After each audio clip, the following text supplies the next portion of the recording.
의원님들 어제 장시간 기다려주신 것에 대해서 너무나 감사하게 생각합니다. 우리가 이렇게 장시간 기다리고 노력한 결과 어제 예결위에서 우리 김지원 예결위원장 또 이종배 예결위 간사 의원님을 비롯해서 수고를 많이 하셔서 다들 아시겠지만 최종 추경안 규모가 5조 8,300억 원으로 확정되었습니다. 결국 저희가 6조 7천억짜리 추경에 정부가 요구했던 일본 수출 보복까지 합치면 2,732억까지 하면 저희가 6조 9,700 정도 되는 예산을 5조 8,300억 원으로 1억 1,269억 원을 순감소, 1조 1,269억 원을 순감소했습니다. 순감. 그래서 실질적으로는 1조 5천억 가량을 저희가 삭감했습니다. 이거는 예산 역사상 유례없는 일이고 한마디로 새 역사를 썼다고 합니다. 우리 예결위원장과 예결위 간사 두 분께 큰 박수 한번 쳐드리면 좋겠습니다. 약 16.2%를 순감소시켰습니다. 이거는 아마 이제 세부적 내용은 우리 이종배 간사께서 보고하시겠지만 정말 터무니없는 말도 안 되는 현금 살포성 예산 등을 대폭 삭감한 결과입니다.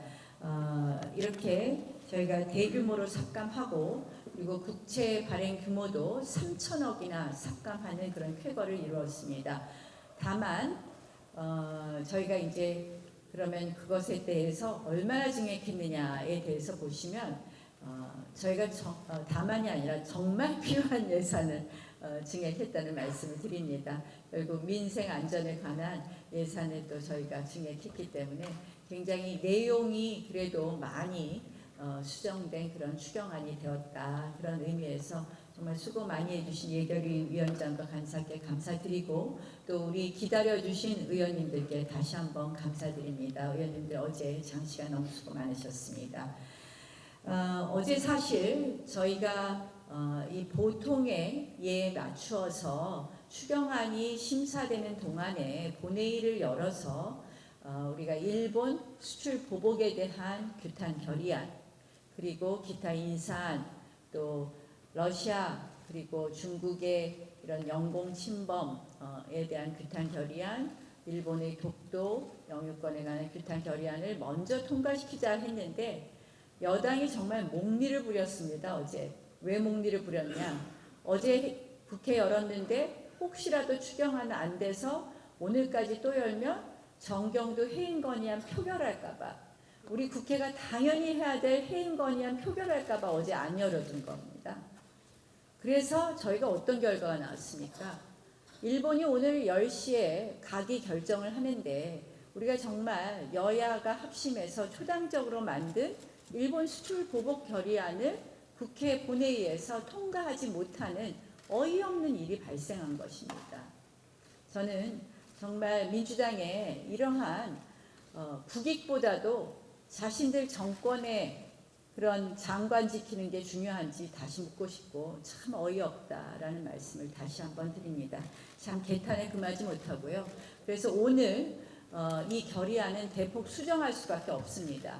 그래서 일본 수출보복 결의안은 아마 대폭 수정한 내용으로 올라갈 것이고 그 부분에 대해서는 정양석 수석께서 이따가 다시 보고 말씀을 드리겠습니다.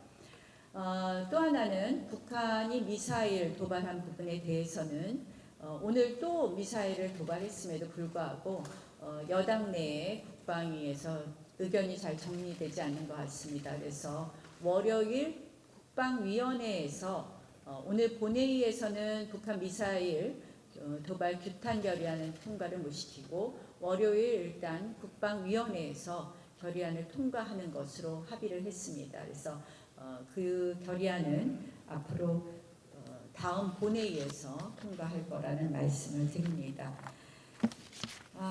정말 오늘 하루 만에 이 두 가지 국가적 위기가 겹쳐서 나타났습니다. 발생했습니다. 북한은 또다시 미사일 도발로 한반도를 안보 위기 경랑 속으로 밀어넣었고 일본은 끝내 화이트리스트 제외 조치를 강행했습니다. 말 그대로 설상가상 쌍둥이 국난의 날이라고 생각을 합니다. 일본 정부의 화이트리스트 제외 조치, 한미일 공조를 위협하고 발전적인 한일 관계를 저해하는 근시안적 조치라고 생각합니다. 깊은 유감을 표명하며 일본 정부 역시 감정적 대응 일변도에서 벗어나 대화의 장으로 나올 것을 다시 한번 촉구합니다. 그런데 오늘의 이러한 심각한 안보의 위기 또의 근본적 원인 또 일본과의 결국은 화이트리스트 국가에서 배제되는 이러한 위기의 근본적 원인은 바로 이 정권의 친북 반일에 있다 이렇게 봅니다. 한미동맹의 약화, 한미일 공조 와해라는 위기에도 대한민국은 가짜 평화에 짓눌려 있습니다. 그런데 그 대응마저 반일 친북으로만 하려고 합니다. 당초 섣불리 꺼내들었던 지소미아 파기 지금 오늘 아침부터 다시 민주당에서 지소미아 파기를 공공연히 거론하고 있습니다. 아시다시피 이 지소미아 파기로 이른다면 지금 결국은 역사 갈등을 경제 갈등, 안보 갈등까지 가져오는 것이고 지금 북한이 미사일을 쏘아대고 있는 현실에서 대한민국의 무모한 안보 포기가 될 것이라고 생각합니다. 오늘 문재인 대통령의 국무회의 발언 역시 결국 그러한 반일 친북의 틀의 연장선상에 있는 것 같아서 우려된다는 말씀을 드립니다. 당장 시급한 것은 이 위기를 어떻게 돌파하냐인데 결국 저희는 이제는 그 길로 가야 된다.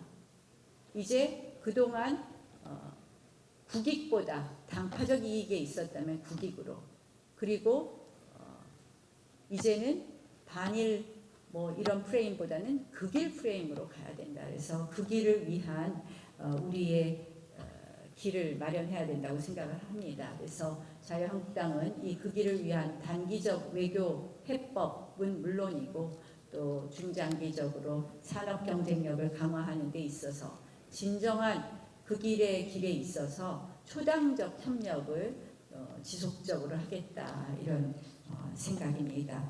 앞으로 우리 의원님들께서도 이 그 길의 방법에 대해서 상임위 차원에서나 활발한 활동을 해주시기 바랍니다. 저는 오늘의 이러한 위기를 보면서 이 친북의 행태 또 친북 반일에만 의존하는 이 정부에 대해서 우리가 정말 야당이 이 중심을 더 똑바로 잡아야 된다 이런 생각을 해봤습니다. 의원님들 이제 오늘 본회의를 하면 다소 좀 상임위가 이제 남아 있는 국방위 운영위 빼놓고는 하방 활동을 많이 하실 텐데요. 이런 역할을 각자 지역에서 해주시면 어떨까 이런 생각을 해봤습니다. 다시 한번 조금 더 빨리 우리가 이러한 부분이 마무리됐어야 되는데 이렇게 오래 걸렸고 그러나 오래 걸린 만큼 내용이 그래도 나아진 추경을 통과하게 되고 된 점이 다행이라고 생각합니다. 다시 한번 의원님께 감사드립니다. 고맙습니다.